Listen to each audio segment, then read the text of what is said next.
আমি কি সাদে বলি যে জায়েরা সতীনের চাইতেও খারাপ? এই পলাশ সাহার মেজো ভাবি পাপিয়া।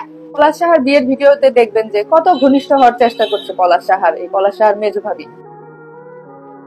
গল্পের শুরু থেকে পলাশ ঘটনার সঙ্গে যেন মিশেছিল মেজো ভাইয়ের বউ পাপিয়া সেন সাহার অধ্যায়টি। আমরা সকলে এটাই জানি যে মা এবং বউয়ের মানসিক টর্চারে পৃথিবীর মায়া ত্যাগ করেছেন পলাশ সাহা, কিন্তু তার সঙ্গেও সেই শুরু থেকে মিশেছিল পলাশের মেজো বৌদি পাপিয়া সেন সাহার নামটি।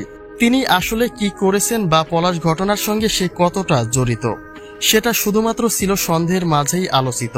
কিন্তু তা কি শুধুমাত্রই কোনো অবাঞ্ছনীয় কল্পনা নাকি বাস্তব, সে বিষয়ে এবার মুখ খুলেছেন তার প্রতিবেশী। পলাশ সাহা তাকে পাত্তা না দিলেও সে তার গা ঘেঁষতে চাইতেন, একটু বেশি আদর করতেন তার দেবরকে। পাপিয়া সম্পর্কে তিনি বলেন, পলাশের স্মার্টতা আর ভালো চাকরিটাই বোধহয় কাল হয়েছে পলাশের। মেজ বৌদি পাপিয়া সেন সাহার নজরে পলাশ ছিলেন শুরু থেকেই। তিনি বিভিন্নভাবে চেষ্টা করেছেন পলাশের গলায় ঝুলে পড়তে। পলাশের দিকে নজর এবং আচার আচরণে প্রতিবেশীদের টার্গেটে প্রথম থেকে পড়েছেন পাপিয়া সেন সাহা, কিন্তু পলাশ ভালো মানুষ বিধায় সে কোনো সুযোগ নেয়নি এবং পলাশ যখন বিয়ে করে তারপর থেকে আরো বেশি পেছনে লাগেন পাপিয়া। একে তো তার পছন্দের মানুষ, আর তার উপরে পলাশের বউ সুস্মিতা তার চেয়ে বেশি সুন্দরী। সব মিলিয়ে বিষয়টিকে নিতে পারছিলেন না পাপিয়া সেন সাহা। হচ্ছে যে সুস্মিতা দেখতে তার চেয়ে সুন্দরী এবং পলাশ সাহা ভাইয়ের চেয়ে ভালো অবস্থানে আছে, ভালো একটা চাকরি করেছে, সে একটা বিসিএস ক্যাডার ছিল। পলাশের বিয়ের 6 মাস অবধি পারিবারিকভাবে হ্যাপি ছিলেন পলাশ সাহা, যে কথা সুস্মিতা নিজেও বলেছে।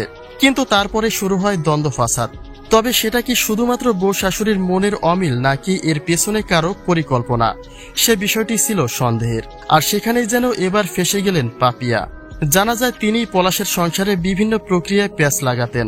সুস্মিতাকে তাড়াতে পলাশকে মানাতে না পেরে শরণাপন্ন হয়েছিলেন শাশুড়ির, আর তাতেই যেন কাজের কাজটা হয়েছিল।